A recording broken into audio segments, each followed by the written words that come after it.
What's up, everyone? Welcome into the DNVR Rockies podcast. We are presented by Bet365, and we are live from the Xfinity studio. Going up, mixing things up here on this Wednesday morning. It is 10 a.m. on a Wednesday. We had to change some schedules around because Spencer's gone, and he's, I think, touring a daycare today, and then Friday he's doing a golf tournament. So we got our good friend Hank back on the pod. Welcome back, man. Well, thanks. No, it's fun to be back. It's been a while this time. It has. Yeah. It has. And if you guys are new to the show, then this is, I guess, news to you guys. But for those of you who watch the show, you know that Monday I will be becoming a dad. And maybe Monday or Tuesday. I mean, I think induction's supposed to start for my wife at like 9 a.m. And I've been told that that's a really long process. I've been told that that can sometimes take like 48 hours. So maybe Tuesday, but officially Monday is my first day of paternity leave. So for next week, Hank and Spence are going to be riding, kind of steering the ship without me. And then I'll be coming back. We'll be doing some remote shows, but it'll be good to have you switching over to the Rockies side of things for a little bit. Yeah, no, it'll be fun. I've been very backed up with Rockies thoughts. Yeah, I know. And a lot's happened. I mean, it doesn't feel like it when you're still sitting in the basement of Major League Baseball, but like, and we've talked about this a lot, like, you know, the margin isn't as deep. I mean, if you had beaten the Red Sox yesterday, you would have had technically more wins than them if the Rockies had gotten the win yesterday. So the margins feel a lot, you know, more realistic for the Rockies. And we'll talk about it on the show. We've got a lot of things to talk about today. We got to hear from Rockies general manager Josh Byrnes. He gave some updates on, you know, where he believes the Rockies are at right now and kind of the state of the team, trade deadline, the draft coming up. So we'll talk kind of a little bit about that. We'll obviously talk about this series that we've seen against the Red Sox, kind of preview what's coming up throughout the rest of the week, maybe give some evaluations of our own of where we see this halfway mark, and talk a little prospects, a little Charlie Condon, Zach Veen.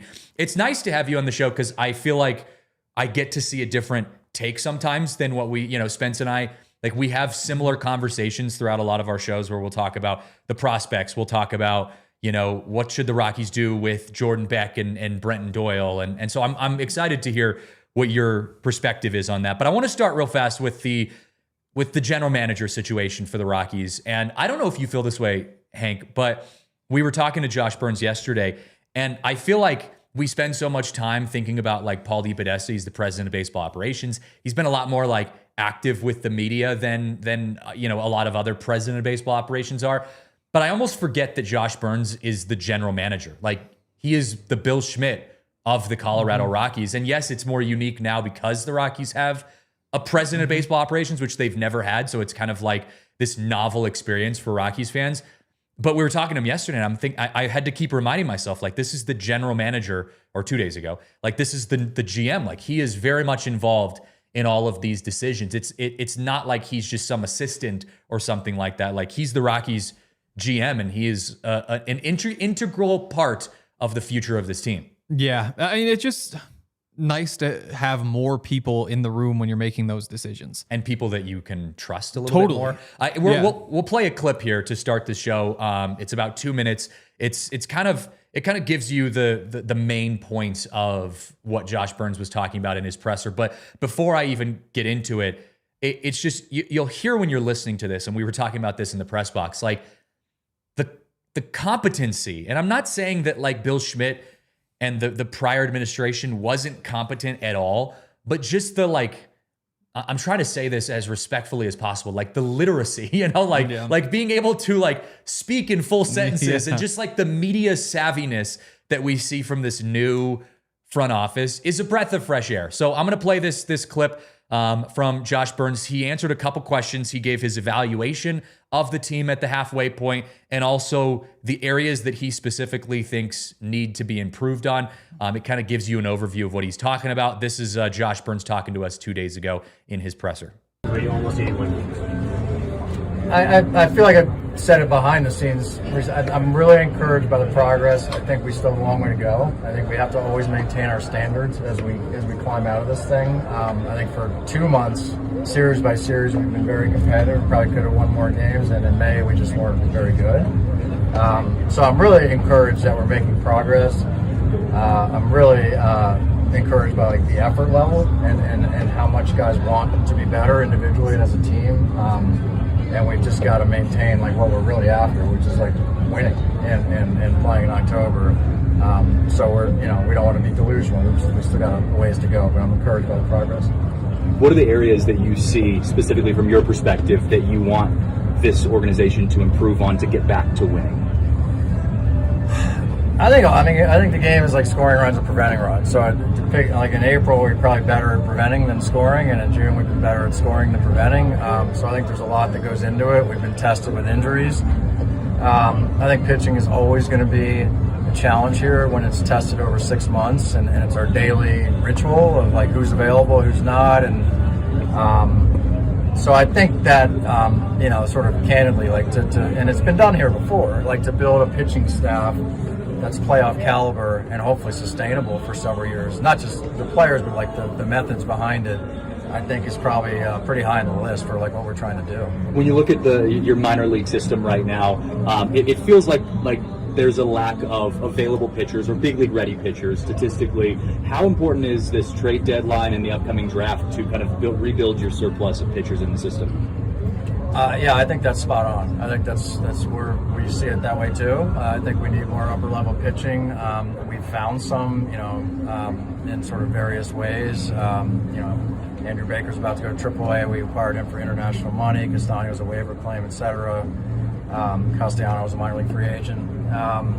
So we've got to be always looking for that. And then like the bigger swings, if they materialize in a trade scenario or in the draft. But I would say, like, in order to not be short there, which we probably are now, I think like we just have to constantly be on the hunt for pitching, and hopefully all up and down the organization. So that was Rockies general manager Josh Byrnes speaking with media 2 days ago. First of all, appreciate him taking the time. This is another example of the front office, not us requesting to speak with him, but him and Paul on their own telling Rockies PR, like, hey, we want to talk to the media. Let's give like an update. So again, step in the right direction just from that alone. Mm-hmm. But from your perspective, I mean, he talked about a lot. He covered a lot of things. I think the main takeaway was pitching. Where are you at with what he's saying? Do you feel good about like how he was articulating those things? Like, do you feel like he's aware of things? Like, what's your takeaway on that? Yeah, no, I mean, it is the pitching. I think that's what needs to be figured out. I think when you look big picture, the rest of the team is going to be fine. Mm-hmm. Like they're going to be decent to whatever over the next couple of years. When you just look at the guys you have in the system, there's just nothing going on with the pitchers. And they were able to patch that up at the beginning of the year. And it's kind of interesting looking back on it when whoever it was said, we want to have a bunch of these long relief guys in the bullpen because it's a long season and guys are going to get hurt. I think it was Paul. Yeah. Yeah. And now here we are where guys are getting hurt and you just don't have enough arms after that beginning of the season where it felt like everything was really clicking and like your starters were good. You had a couple options out of the bullpen you really liked, a few more that were just fine as well. But I do think figuring out pitching, and he brought it up. I mean, they've found different ways to bring guys in, but I would imagine you're going to be seeing some trades for pitchers. Like that's what the trade deadline's all about, right? Is like finding pitchers. It's funny because, and we're going to talk about this later in the show, but if you look at the moves that this front office has made so far, and granted, they had like half a season to do anything to start their tenure in Colorado, their offensive moves have been good. And really, from a pitching perspective, I mean, Shigano has been great, for what you expected from him. Lorenzen, not so much. Yeah, it's getting a little better. Yeah, he's gotten better. Better. Quintana, he was fine at times, and then he got hurt, and he's done. I mean, he's not going to pitch in a Rockies uniform ever again. But But you've looked at like some of the moves and you say, okay, offensively, like they've made good moves. And you can look at the Troy Johnston, who Landon says should be in the Hall of Fame. Like you look at like the Troy Johnstons, the Willie Castros, the Jake McCarthys, like all active and contributing factors of this club. Pitching has been so hard, and it always will be. He said it. But I think this front office is either getting reminded, because Josh Byrnes used to work in Colorado, is either getting reminded of how hard it is to compete with pitching in Colorado, or learning firsthand for the first time for Paul DePodesta and some of the other guys, like this is what it's like to compete. And I remember Paul even said this a couple weeks ago when he spoke to us, where he had said, kind of to your point, like I think he had said, like he asked Ron Gideon, like, am I overdoing it on pitching? Like, am I getting too many bullpen arms? Am I getting too much pitching depth? And Gideon kind of laughed at him and said, no, like there's you can never get too much depth. And now we're seeing it. Like even with them loading up their surplus of pitchers as much as they could do, given the product that they were provided, we're sitting here halfway through the year. And I mean, you are running on fumes.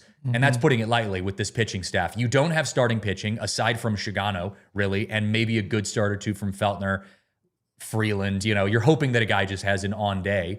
And your bullpen is a disaster. And it again, you're just crossing your fingers and hoping. Anytime some pitcher comes in for the Rockies, you're like, hope today's a good day for them. Yeah. And that's a terrible game plan. You know, you can't sustain that over 162 games. Yeah. I don't, that healthy rotation isn't like a playoff rotation, but it was enough to be functional. Because like when you have Tomo there, who, to me at least at this point, you feel like when he goes out there, he's going to win, you know? And that is very rare for a Rockies pitcher for a bunch of different reasons. But I think, you know, Feltner's pitching pretty well since he's come back. And so then if you have those two to kind of build off of, like Quintana with like the just over 5 ERA, like Lorenzen bringing that ERA back down into a reasonable area. Well, and like, that was inflated so much to begin exactly. with, It just was so bad at the beginning that like, then you have Kyle. If you had Tanner Gordon, if you'd move Chase Dolander in there, like Quintana was like a functional starting pitcher. He wasn't like great, but like, you know, if you're a Rockies pitcher, he goes down with a 5.27 ERA. There's room for a 5.27 ERA in a Rockies rotation. And like you would just kind of piece this together in a way that was exciting to me early on because first of all, they just tried to do it. Yeah. That's but right. And you're just like, okay, they have like, they're trying. It's starting with 5 guys who have been major league starting pitchers before. And then you have like a few more who you're like, I don't know, how does Chase fit in? How do those guys fit in? But it was just so patched together because that's the only way you can do it, that there was just no margin for error. And so as soon as 2 guys go cold for a stretch, you throw in an injury at the same time and you're just lost. And so the other piece in terms of the pitching, I think, is they've reduced Senza to more of like a 1 inning more often than not. And occasionally like 1.5, which is safe, 2. which I appreciate. Right. But it used to be that, you know, early in the season, he'd come in and give you 3-4 innings. And so now there's just a couple more innings there to patch on top of like all the Chase innings you have to patch on top of you're getting some more bad starts from, you know, Sean Sullivan gives up 7 in an inning after an otherwise decent game, not yesterday, but his last outing. You're like, well, now the bullpen has to come in. So you're stretching that bullpen thin while also not having the success with the starters, and it just leads to this situation. Well, speaking of Chase, we did get an update from Warren Schaefer yesterday. I guess this is a good thing. It's not a great update, but it's not a bad update.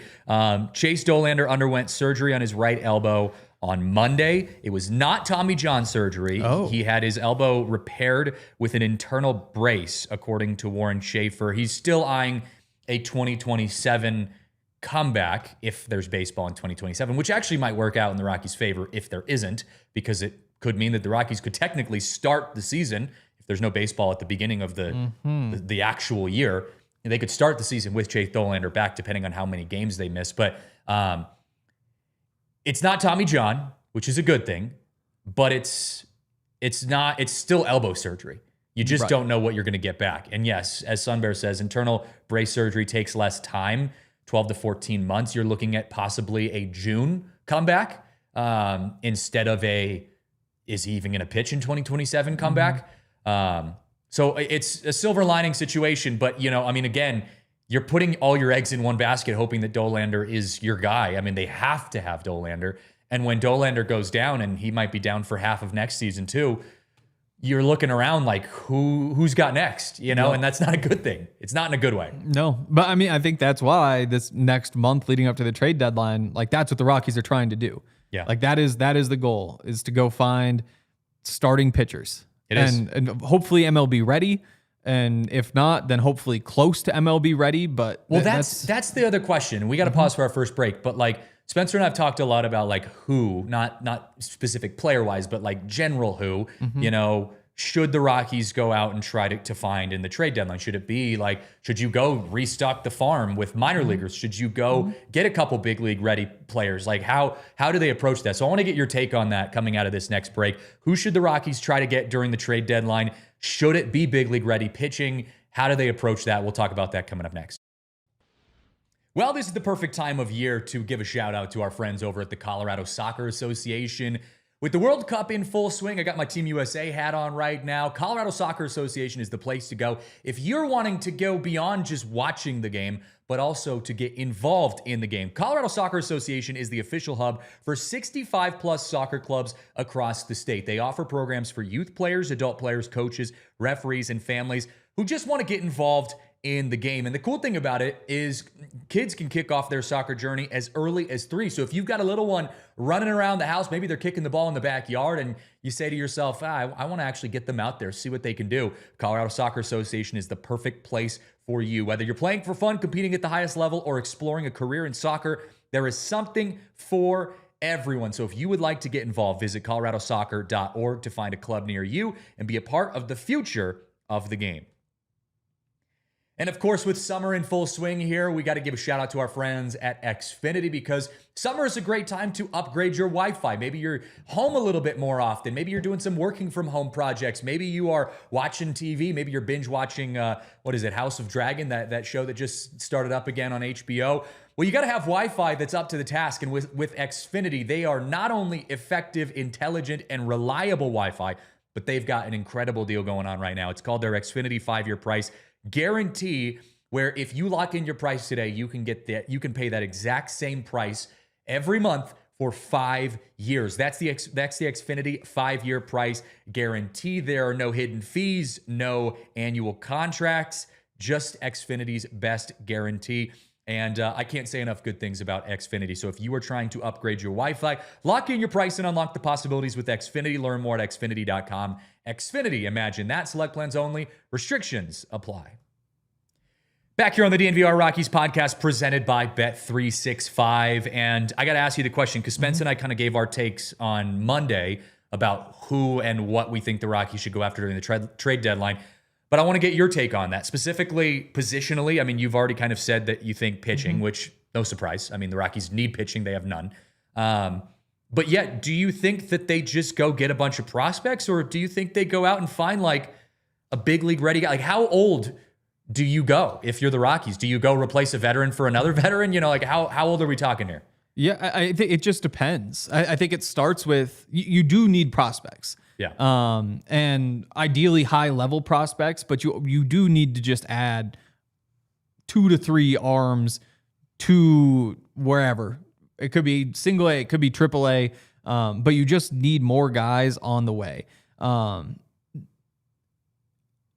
think that it depends on who it is. Like if you can go get somebody's second year starter who looks like he's going to be around for a while in the big leagues, you go pull the trigger, because the difference between like a 23-year-old and a 25-year-old and what that does for Rocky's window, it just doesn't really matter that much. And you do need big league guys. I mean, exactly. TJ Rumfield was like a big league guy who they traded for, who was technically a prospect. Right. And like, you're not going to, you have to take steps as a team. Yeah. Like for the same reason you weren't going to jump from almost setting the all-time loss record in Major League Baseball to being a playoff team this year. As much as we hope that was going to happen. Right. There's just no way to do that. And so you go from that to hopefully you dodge 100 losses this year to hopefully you're in that 500 range next year. And you just have to keep making those steps. And while all the big excitement might still be a couple years away, that doesn't mean you can just neglect your major league team, because like that's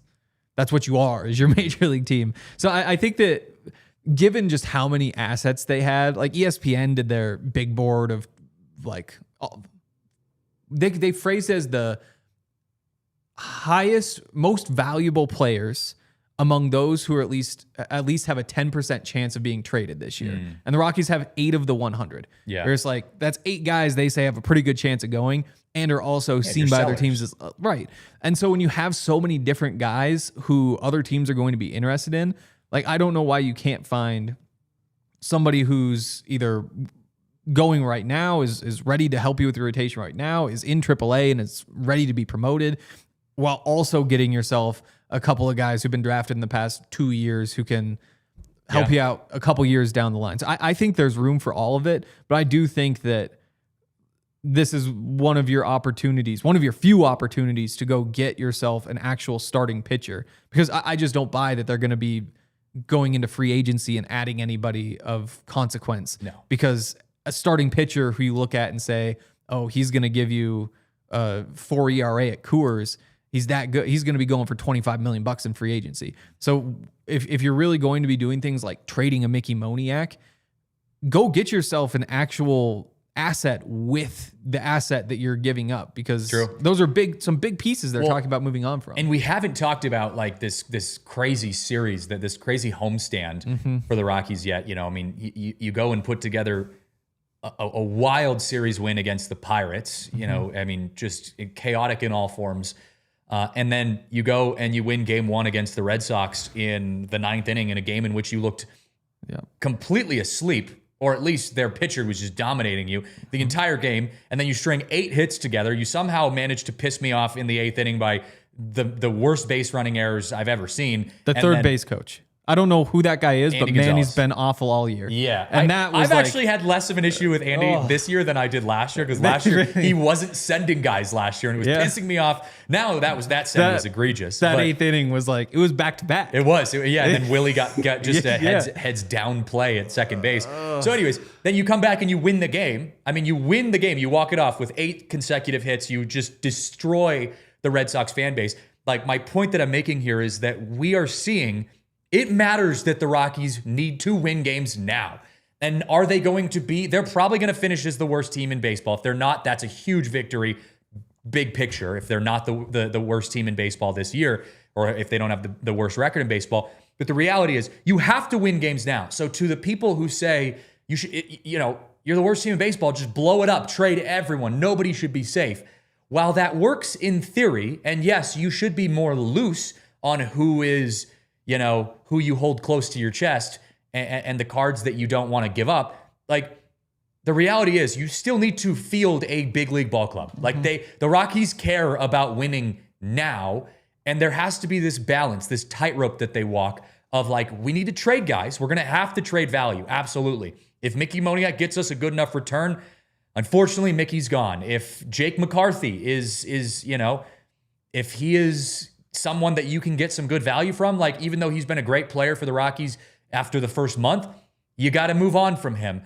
But you also need to, like you said, get some big league value, because you got to keep winning baseball games, or at least, not losing as many baseball games as you were last year. You can't skid. And that's the thing that the Rockies have to avoid. Like, you can't have you can't have the rest of the season look like the month of May, where you're just winning 1 out of every 3 and it just looks embarrassing. And you're just like, oh, it's the 2025 Rockies all over again. Like, you can't have that again. And so, yes, you do have to make trades. You do have to move things forward, but you also have to reinvigorate, build confidence. You need to build some life back into this fan base. Like, all these things matter just as much, I would say, as the trade deadline. Yeah. And I think a lot of the time when people talk about the trades and like maximizing those value, there's too much conversation about who you're trading away and not enough about like, what are you trying to get? Yeah. Like that's the point of making the trade. The trade isn't like, well, we have Mickey, like we could just go get younger guys. So let's just get rid of Mickey. It's, what are you trying to get? Are you trying to go get a starting pitcher? Are you trying to find a guy who you think could be an ace someday? Like, it's about, when you look at this team, not just this year, but 3 years down the line, what does that team need? And if the answer is it needs whatever starting pitcher you could get back for Mickey more than you need Mickey, then that's when you trade Mickey. It isn't just like, well, Mickey's 28, we could flip him for a guy who's 23, reset all that.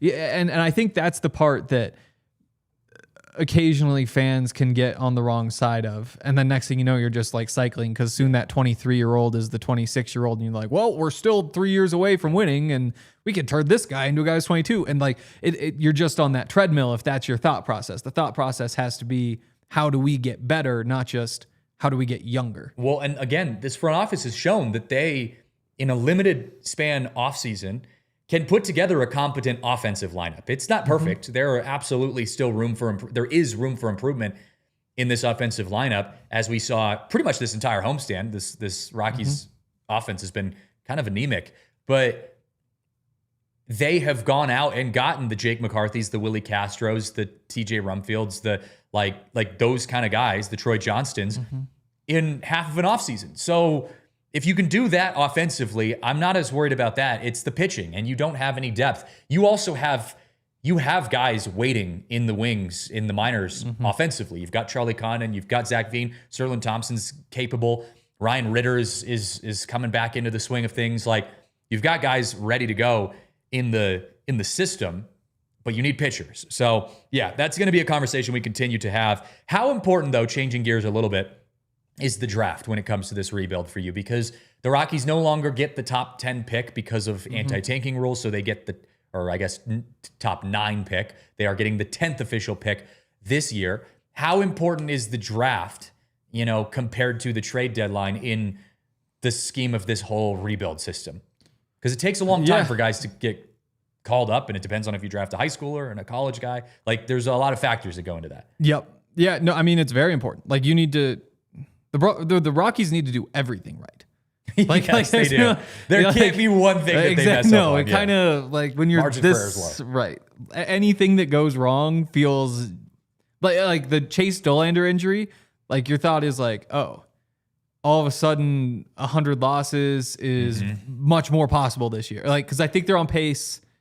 I want to say they're on pace for 62.7 wins. Yeah. It's close. You're going to be right there, and it's like, oh, you lose Chase. Okay, that benchmark gone. If he's not here next year, you start doing those things. The Ethan Holiday injury. The snowball. Right, where you're just like, okay, 2028. Now, like, the dream of him, like, could he be up for 2028? You're like, dream's probably dead. Like, push that back a year, and like, what does that do for the big timeline? Because you're so reliant on every one of these guys individually. Like, you need Chase Dollander to be awesome. You need Ethan Holiday to be awesome. You need Charlie Condon to be awesome. Like, Roldy Brito, who looks awesome, need him to be awesome. And when your margins are so slim for so many reasons, I mean, the combination of big league team being bad and the system not being great, it means that the draft is vital. And so is getting the trade deadline right. So is hitting on a free agent signing. So, like, you just gotta. There's no room for mistakes. You could hit your next. What's the stat with, like, was it Tony Gwynn? Like, if he were to, he would need 2 full seasons of outs for him to have his batting average drop below 300. Really? Wow, I haven't heard that. It's kind of like the Rockies are like the inverse of that, because they've had like, you need a big sample size. You've had like 4 straight seasons of all outs. Well, and now you just need to, like, you get 100 straight hits right here. It just doesn't matter because you're so far behind. I mean, look at this. This was a stat. I think it was Troy Rank who posted this. Since 2015, the Rockies have had 15 first-round picks, and none, Chase Dollander injured, but none are active on the roster right now. You've had 15 swing and misses, technically. Right. I mean, again, Dollander, Sterling Thompson's in there. He's still in the minors. Sterling Thompson's fine. He's probably not going to be like... We're still waiting. We're still waiting. He's probably not going to be as big as you need him to be, but he could be a good utility player. He could be a good, I'm not counting Sterling out here. I mean, it's the same conversation we had with Sean Sullivan, where it's like, Sean Sullivan's not a bad pitcher. He's just probably not going to be like your next Ubaldo Jimenez, and you kind of need a couple of those guys. Like, you gotta start finding those Ubaldo Jimenez type pitchers if you want to be a playoff team. You don't need all of them, but you need at least 1 or 2. You know, and you start to have to look at it through that lens. I think Rockies fans and media, myself included, we tend to look at things very much through a Rockies lens, and we'll look at guys and say, oh my God, like this guy is just, you know, he's playing so well. But you have to look at it not just is he playing well for Rockies standards, is this guy going to be a playoff like lifting player? Like, is he going to be your Trevor Story, Nolan Arenado, DJ LeMahieu, like Kyle Freeland in 2018? Like those are the guys you need if you want to be a playoff team. You know, so like, yeah, we can be excited that Sterling Thompson had a pretty good showing in his first few games in his short stint as a big leaguer. But like, is that going to be the reality long term for him? Can he lift us to a playoff spot at some point? Like, that's the lens you have to look in. And yeah, and Luke says, look at all the guys drafted around Benny Montgomery, who just retired. What was it, 2 days ago? It's crazy. It's crazy. And you look at the guys who were drafted around him. You look at even this draft class that we're starting to see in the big leagues. Jack Caglianone is starting to become like a legitimate power threat in Major League Baseball. And it's like Charlie Condon. I get there was some injuries there, but you're still waiting. You're still waiting. You know, like you got to start hitting on those guys. Yeah. And to me, it's not the drafting that's the problem; it's the development. Yeah, like if Benny had gone to the Dodgers, he's probably a major league player right now. Like, unfortunately, like it would be almost impossible because like the first round of the draft in particular, especially the very top of it, it's tough to make a bad pick. You know, because you could say like, oh, you've got the 8th pick this year, but we're gonna make a reach, which is the guy who's ranked number 12. Yeah. Like, they're all good prospects. Yeah. And that doesn't mean you can't like hit a bust in there. Some guy for his own reasons can't figure it out. But it does mean that when you look through the track record, like there's no way that you go through and say like Michael Toglia, Zach Veen, Benny Montgomery, Gabriel Hughes, Chase, like there's no way all of them are just so bad internally that they just couldn't have figured it out. Yeah. It means that there's something systemic. Like it is the development. And we'll see on some of those guys still, like Ryan Rollison, another example, 2018 first round pick.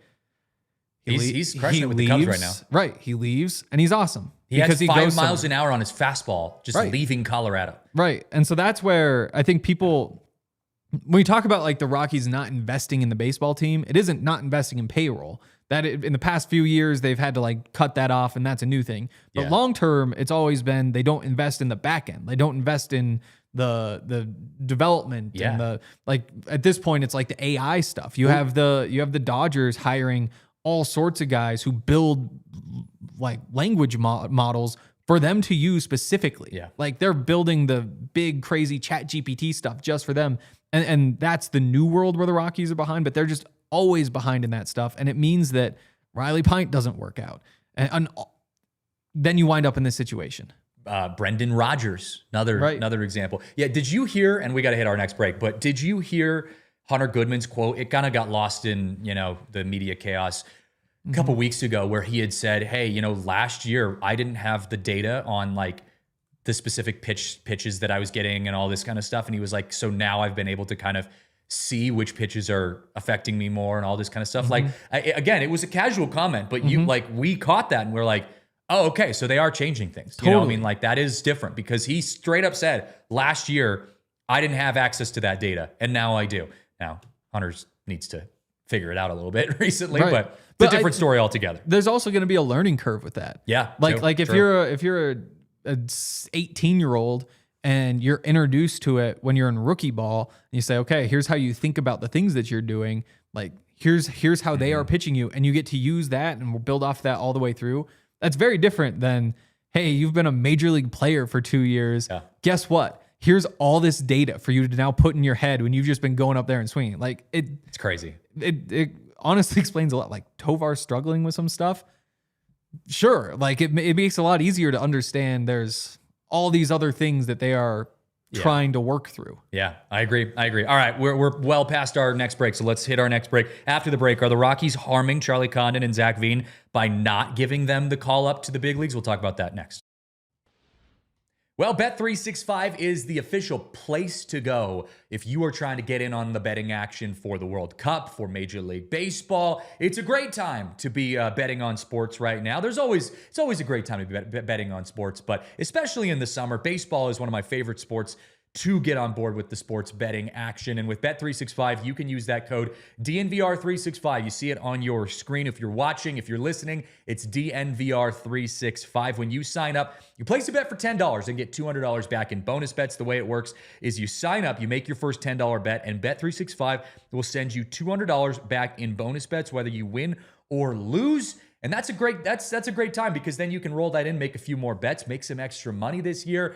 Rockies hoping to win the series against the Red Sox. Maybe you put some money on the Rockies to go for a dub here tonight. That could be a lot of fun. But there's never been a better time to get in on the season than with Bet365. Bet365, where winning is everything. Download the app and use code DNVR365 when you sign up today. Of course, if you have a gambling problem, call or text 1-800-GAMBLER. 21 plus only. Must be physically located in Colorado. TNCs apply. In-app only. And with summer in full swing here in Colorado, we're going out to eat a little bit more. We're going and getting some food out and about, and the best place to go is Raising Cane's. If you are heading home from work, maybe you're looking for a nice lunch treat. It's about 11 o'clock here as this show airs, or it's getting close to 11 o'clock here as this show airs right now. Raising Cane's is the place to go. They are the best place for your chicken finger dreams. You've got chicken fingers, like I said, they're MVP Raising Cane sauce. They're incredible Texas toast, which is my personal favorite. And all tournament long for the World Cup, Raising Cane's and USA Soccer legend Landon Donovan have partnered up to serve fans those cooked-to-order chicken fingers, crispy crinkle-cut fries, Texas toast, and the true MVP cane sauce. So whether you are staying in, watching the World Cup, going out, got to check out our friends at Raising Cane's. Raising Cane's chicken fingers, one love. Back here, rolling on with the DNVR Rockies podcast presented by Bet365. And I asked the question before the break, are the Rockies harming? And I say harming, I mean, is it detrimental to their confidence of Charlie Condon and Zach Veen, probably more so Zach Veen than Condon, that they aren't calling him up? Because by all accounts, these two guys are earning their spot. And we asked Josh Byrnes, I don't have the clip of it here to play, but we asked Josh Byrnes, like, hey, you guys preached before this season started that you want to reward minor leaguers for earning their spots, right? You felt like last year guys were getting called up because they were just throwing things at the wall. They didn't say that, we're paraphrasing. But, the old administration was just throwing things at the wall, seeing if they were sticking. Now this new administration saying we only want to call guys up when they're earning it.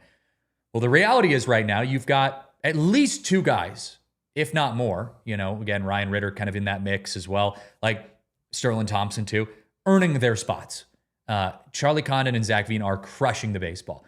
And yet there's nowhere to put them on the big league team. And so is that more detrimental to them? Is that okay to you? Like, should the Rockies make room for them at this point? Or is it just a wait and see type of situation? Like, if you are Paul DePodesta and Josh Byrnes, like, how do you handle this?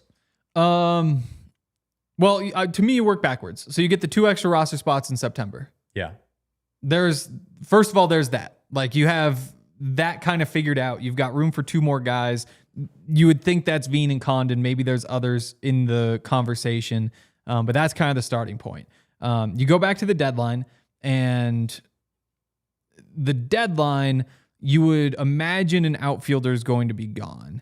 You would hope. You would think. There's just so many that when you're trying to figure out, like, you're trying to go get your pitcher, somebody is probably a part of that, whether it's Brenton, whether it's Mickey, whoever it may be. Jake. Yeah, it could be Jake, which is another interesting one, but that's a sidetrack. Yeah. Stay in. One of the things you said earlier is, like, you need your Arenados, you need your LeMahieu's, like,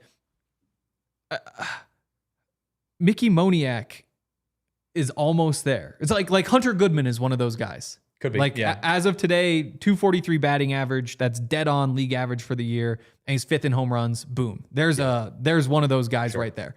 Mickey statistically is like right there with him, but hat cut off. So, like, are you making a mistake by moving on from Mickey to then try to find another guy who can give you what Mickey's giving you? But so you have that kind of going on. it's a weird spot. The positions are tricky at this point. But I do think trade deadline, something happens there, and there's room for one of Condon and Bean. And I'm not really sure which one, because the other piece of it is like, It's going to be Veen. You think so? I think so. I mean, you've already given him, a shot. Right. I think Charlie's a little, younger. You can hold on to him a little bit longer in the minors, but they're both ready. I mean, they're both there. Yeah. If three guys got hurt today, they'd be both up, I think. Yep. And the other piece of it for that we never know is like, did somebody tell Zach Veen, like the final piece is like, you're still swinging and missing a little bit too much on the breaking ball. Mm-hmm. And once you stop swinging and missing on the breaking ball, then you're good to go. Or because there's so many of those little things that a competent staff can say like, yep, there's the hole. There's the problem. This is what major league pitchers are going to exploit if you go up right now, that we don't really know, because it's a lot easier to just have that success. But so there's that piece of it. There's the roster spot piece, but I do think we're seeing them both this year. And it's part of the reason why when you're trying to make a trade, moving some sort of outfielder makes sense. Mm-hmm. Like it's not like let's see if an outfielder gets moved, and in that case there's room. It's like we need pitching. What can we give up for pitching? Outfielders. Yeah. So Josh did confirm that they are fielding phone calls already about all of their outfielders. So, I mean, when we talked to him, he put it out on the table like, yep, nope, like I can't obviously tell you who and what, but like it's happening. We're making moves. We're going to see what happens, what comes out of it. Obviously, they have to get something good, so it's not like they're just going to throw Jake McCarthy in the trash and say, we don't really care, we just need to get rid of outfielders. Like they're going to go make something happen. It's another one where you could kind of work backwards. We say like, okay, 3 years from now, do we see Veen, Condon, Carrig as our starting outfield, and starting outfield with all three having all-star potential? Could be. Because if that's the case, then you can move on from Jake McCarthy. You can move on from Mickey. You can move on from all those guys. Tyler Freeman. Right, exactly. If you want Tyler to. Freeman's probably a good answer. Yeah. Because he's been like kind of patching things together. He's out a there super when utility needed. guy. I mean, a ton of teams need super. I mean, look at Ernie Clement type of player. Right. And what the Rockies don't need is outfield utility. They just need the infield. And luckily you've got Edouard Julien and you've got Willie Castro and all those guys. Carrig can bump in too if you need it. I think Ryan Ritter ends up getting called back up again at some point to be that. I think Willie Castro gets traded and Ryan Ritter gets called up in his place. That's just my guess. The issue right now is, even without trades being done yet, you still have Jordan Beck and Brenton Doyle that don't have a home right now. Like they're doing their rehab assignments in Albuquerque. Actually, they were out hit in Albuquerque last night by Zach Veen and Charlie Condon, I believe. At least when I checked, I think Doyle was like 1 for 2 or 1 for 3. Beck hadn't gotten a hit yet, and both Charlie Condon and Zach Veen, I believe, had 2 hits at the time when I was looking at those stats yesterday. So, I mean, we don't know what's going to happen with Brenton Doyle and Jordan Beck. And I'll give you my prediction and see if you agree with this. I think the most likely scenario when Doyle and Beck return, get out of their rehab, is I think Beck stays in AAA. He has 3 options left, and we were looking this up. So he has 3 options left. You leave Beck in AAA. You bring Doyle back up for Fulford, right? Fulford, you don't need 3 catchers. Maybe it's Sullivan, but Sullivan doesn't have an option. So if you get rid of Sullivan, you have to DFA him. But you trade one of those extra catchers out for Doyle, and then Carrig moves to the infield. You put Doyle back in the outfield. And the reason I say that, because yes, Doyle has struggled this year, but his back-to-back Gold Gloves and him commanding that center field in the way that he does, it's the similar situation to Tovar, in my opinion. You give him a little bit more time, at least till the end of the year, to see if he can figure his swing out. Because if you can give him till the end of the season and he does figure his swing out, maybe he gets back to even being league average, you feel like he could possibly become a trade piece in the future with how good his defense is. But you got to give him a chance. And the only way they do that is by putting him back in center field. You're not going to put him in left field. You're not going to put him in right field. And Carrig is a utility player by trade. You can move him to the infield. They've been working him at second base before every single game. So I think they end up putting Carrig back in the infield. Maybe they platoon Doyle a little bit more, where they say, Carrig plays 1 out of every 3 in center and the other 2 at second base. But I think that's the most realistic. That's my hunch. That's what I think they do. Yeah, I mean, it answers a lot of questions. It almost feels like a waste for Cole to not be in center field. It does. I agree. It's not where I would want him. And that's kind of the tough spot they're in, though, is like, what is the best defensive value of Cole? Center field. Brenton, center field. Look at his arm. You don't want him at second base, you know? Like, right, I don't. Right. But. And you have Jake McCarthy there, too. Yeah. And so there's another guy where you're just like, how do you make this work? And that's why in the long run, it does feel like Brenton is out.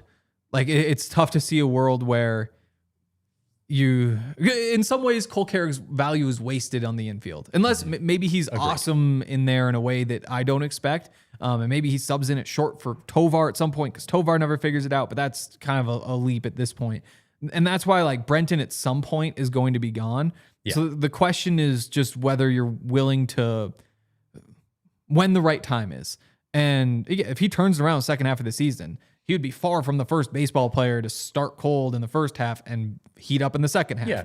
Or start hot in the second. Like, basically, it feels like every year, 60% of the league is cold one half and good the other half. Yeah. Like, so it wouldn't be a surprise. Look at Cal Raleigh. He's awful this year. Totally. You know, after hitting 70 home runs, it felt like last year. Right. And so just given the streakiness of all of it, I could totally see Brenton coming back and hitting the ball. I just wonder how different his trade value is now versus the end of the year, and whether you're probably really, not much, but you feel maybe a little better. Again, you can get something just for his defense alone. Look at what happened with Ryan McMahon. You know what you're getting. If there's a team that's desperate for a center fielder or desperate for desperate for an outfielder, Phillies are, by the way. Like, go see what they'll take. See what they'll take. See what they'll take for him. I mean, at this point, like. You're right. I agree. Carrick is not valuable to you at second base. You've got the best arm on the team almost, and you're putting him at second. You know, I just think that's the most likely, you know, it answers all the two questions. evils type of thing. You know, I mean, it's like you're just doing what you can with what you've got until you can think of a better scenario. Yeah. So they're gonna have to figure that out. We got to take our last break of the show. After the break. I like that, Luke. You said rank the tradability of outfielders. Let's do that. And we'll also talk about our evaluations of the season at this point, preview a little bit of this upcoming series, and then Hank's going to run over to Broncos. So we'll talk about all that coming up next. Well, I can't say enough good things about our friends over at Toyota, and summer is officially truck season because we know that we're getting outside, we're getting into nature a little bit. Maybe you're doing some projects around the house, and you want to make sure you have a vehicle that is up to the task. Well, Toyota has a ton of different truck options to meet your needs. They've got the incredible Tacoma, the truck that my mom actually drives. She's been driving a Tacoma for a long time, absolutely loves it, put a little bit of a lift on there, and it is great for getting up into the back country, but also working around the house, loading lumber, doing all the good stuff with the Tundra or with the Tacoma. You can also go with a Tundra. You can go with SUVs if that's more your style, like it is for me. I've got the 2024 RAV4 Adventure Series. It's all green. It's kind of like a camo green. It's incredible. I absolutely love my Toyota. And I say that as someone who loved the Toyota that I had before that. I had the Highlander right before that, got that up to about 250,000 miles. And then, you know, I sold that and got myself a brand new 2024 RAV4. So many different choices to choose from with Toyota.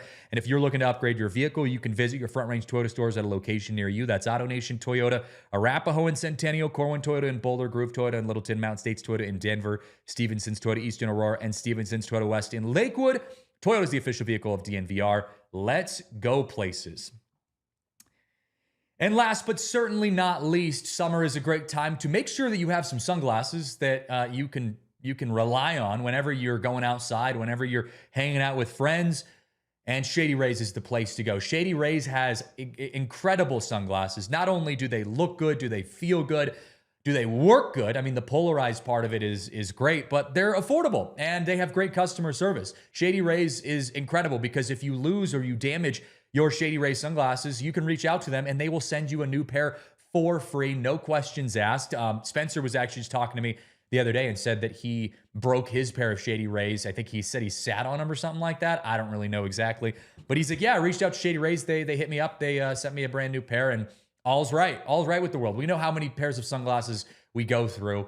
It's just the human condition. It feels like you break a pair of sunglasses. It feels like every few months. So with Shady Rays, you don't have to worry about that anymore. And you can head to shadyrays.com. Use that code that you see on your screen, DNVRSR, right now to take advantage of a deal where you get 50% off 2+ pairs of polarized sunglasses. Again, head to shadyrays.com. Use code DNVRSR for 50% off 2+ pairs of polarized sunglasses. Back here, wrapping up the DNVR Rockies podcast. We got Hank for about another 5 minutes or so before he's got to run over and do Broncos here. But Luke asked, rank the tradability of the outfielders. That's a good little exercise. We'll start with Mickey Moniak. I think he's probably your highest. From the Rockies' perspective, another team, like in terms of like we want to give him up or they will want him? I think more of like likelihood to be traded for value. Likelihood to be traded and combined with like desire, like how much would a team want, See, because if it's just likelihood, I'd almost go off the board and go Jordan Beck.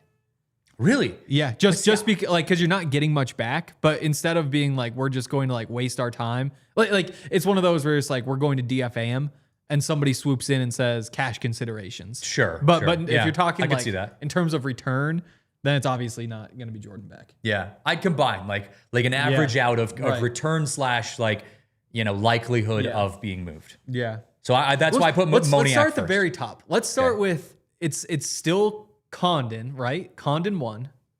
No, because that's just value. You're saying because that would just be value. Oh, okay. I was like, I don't think Condon's getting traded. Right. That would be insane. No, because he won't be traded. Yeah. But in terms of value, it's yes, he would be considered a top prospect.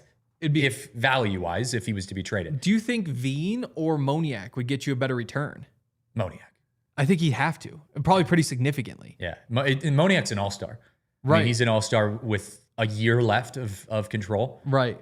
Whereas Veen is like Moniak. 332 in triple. Yeah, I had that was an interesting thought experience to talk about. Should Zach Veen get traded? We talked about it a little bit in the offseason because you're like, hey, look, he's still a top prospect, but do you trust? Do you even need a top prospect outfielder anymore? And do you trust that he's going to be what you want him to be? Right. I mean, exactly. that's a legitimate question. And especially now at this point, are you willing to? If you look back in 5 years and say we traded Mickey Moniak, who has been to 3 All-Star games, and we did it to put Zach Veen in the majors, and Zach Veen's done nothing, you could really regret that. Yeah. That's the other side. It's like if you're moving on from Mickey Moniak to get space for Zach Veen, that could really blow up in your face. Could. It really could. I think Mickey Moniak, though, feels like number one to me. He has to be. Jake McCarthy or Troy Johnston. That's the number 2. Okay. Because Troy, again, I mean, if you need a guy who's just got a high batting average, I mean, we know he doesn't have the defense. We know that. But if you need a bat, Troy Johnston could be valuable. And then Jake McCarthy is kind of, that's tough. I feel like they're in kind of the same boat, Jake and Troy. Like it could be a flip of a coin. They would get similar value depending on what team needed what. Yeah, that's probably true. I think, and maybe this is where Brenton fits in as well. Could be, yeah. Because again, it's like the defense, and specifically it's the defense at a premium position and also the ability to sub him on and have him steal a base for you. Like there's just a lot that he can do along with the upside. So I don't know. That is tough in that tier. Mm-hmm.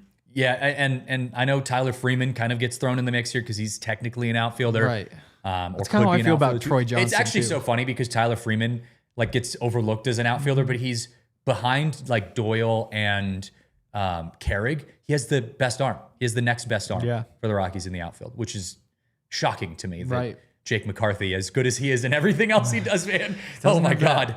His throws just kill me. They're brutal. Jake is one of those guys I want around. That's true of so many Rockies now. Like there are very few who I don't just say like I think he could be very useful for the Rockies in the future. Same thing with like a Troy Johnston. And Tyler Freeman too. But Tyler Freeman, I agree with Luke. I think Freeman might be above Doyle too because there is a lot of value in utility. There is so much value in utility. And Tyler Freeman can be just this off the bench. He's quick. He can play outfield. He can play infield. Like he could get you a decent haul. I think a sleeper pick for this trade deadline. So Yeah. I like Freeman too, Felix. But I'm not opposed to the Rockies holding on to him, because you do need a couple guys like that to bridge the gap. If the Rockies don't trade Tyler Freeman, they'd probably end up trading Troy Johnston or Jake McCarthy. If you do trade Troy Johnston or Jake McCarthy, you probably don't trade Tyler Freeman. Like, it's kind of a one or the other type of situation. Willie Castro in there too. Castro's very much in that Productive mix. bat, under contract for one more year. Edward also. Julian, by the way, I know he gets a bad rap because he had a pretty bad slump just about a month ago, which, again, baseball is streaky. Mm-hmm. Jake McCarthy sucked his first month of the year with the Rockies and then has been great since then. Like, Edward Julian is in that mix too. Yeah. He's not a bad defensive player. He's not great, but he's not bad.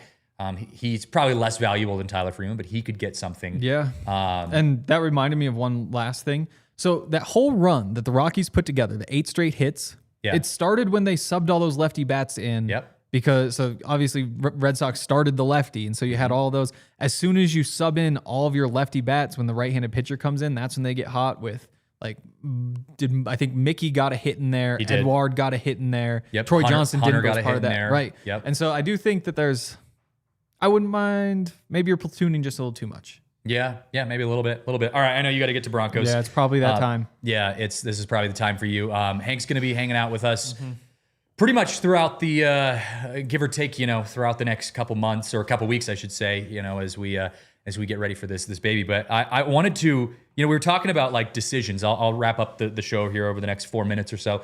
We're talking about decisions that the Rockies have made from a managerial perspective. Say what you want about Warren Schaefer with pitching. I think the biggest complaints about Warren Schaefer have been around how he's used his bullpen, how he's used, his pitching.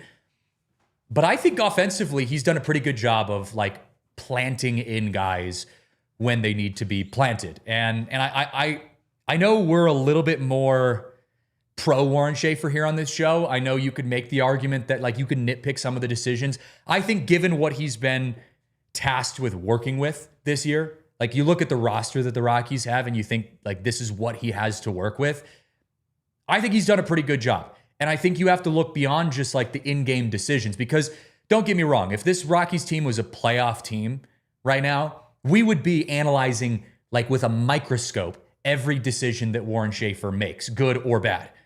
But the reality is the Rockies aren't a playoff team right now. So I think big picture, you have to look at like with what Warren Schaefer has done, it comes down to a lot of intangibles. It's like the clubhouse. It's the stuff that happens within the media. It's the stuff that happens behind the scenes that kind of keeps everything functioning as good as can be expected given the shortcomings of the roster. And I wanted to bring something up because I don't know if you guys have seen this, but if you guys are paying attention in baseball, you probably have seen what's been happening with the San Francisco Giants over, well, pretty much this whole year. They've had kind of a rough season from not just a playing perspective, but from a PR perspective. You had the Pride Night situation with the players writing Bible verses on their hats, and you can believe whatever you want, about that situation. I'm not here to talk specifically about that, but the way the Giants handled it afterwards was a disaster. It is a disaster. And then I don't know if you guys saw Buster Posey, the president of baseball operations for the Giants, spoke with media yesterday, and that was even more of a disaster because he pretty much, he kind of gave a statement about like that, like he gave like kind of this like pre-prepared statement. And then he refused to answer any questions about it. It just looked bad, and reporters were furious. And then you saw what happened with Rafael Devers just a couple days ago, where he refused to come out of the game as a pinch runner, or when he, for a pinch runner coming in for him. He was throwing a tantrum in the dugout. And then, like you talk to Tony Vitello, and Tony Vitello says, everything's fine. Everything's good. Rafael and I are on good terms. We're fine. I just think the point I'm trying to make here isn't to necessarily talk Giants here, but it's to say Tony Vitello is a first-year manager, that there were a lot of questions on whether or not he was going to be the right fit for the Giants.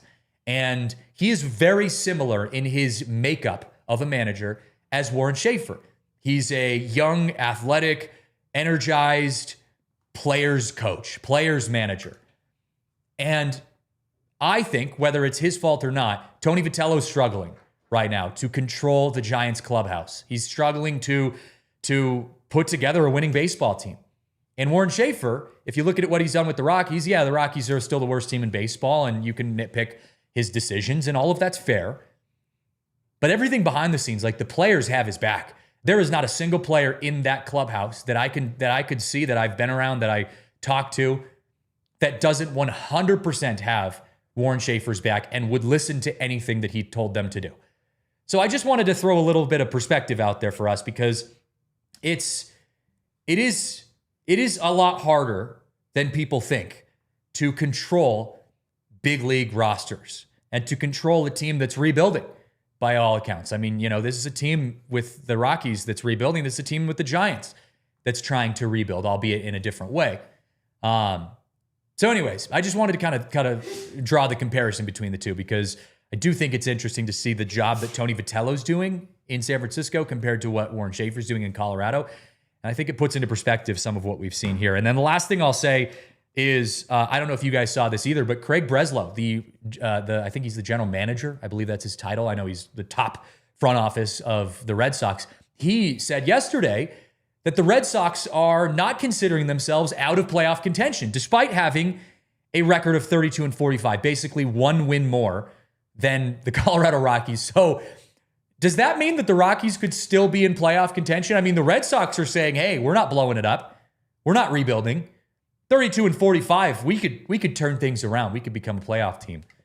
I don't know. Crazier things have happened. I think that's a bit optimistic from the front office of the Red Sox, because if the Rockies win today, not only do they win the series against the Red Sox, but they again are tied once again with the same win record as the Red Sox. Red Sox have had a really bad season. Just before we finish things here, Rockies are going to be wrapping up here against the Red Sox today. I'm going to be heading right from here over to go cover that game. Rockies could get a series win. They could win 4 out of 6 on the homestand. It hasn't been pretty, but if you win 4 out of 6, I mean, Spencer was saying 3 out of 6 was what he was hoping for. They've already done that. If you win tonight or today, 4 out of 6 on the homestand, that's a successful homestand. You go on the road to play the Twins in Minnesota. This is a stretch where the Rockies are playing some bad teams. Bad teams. I mean, all in the bottom of baseball. Got to win.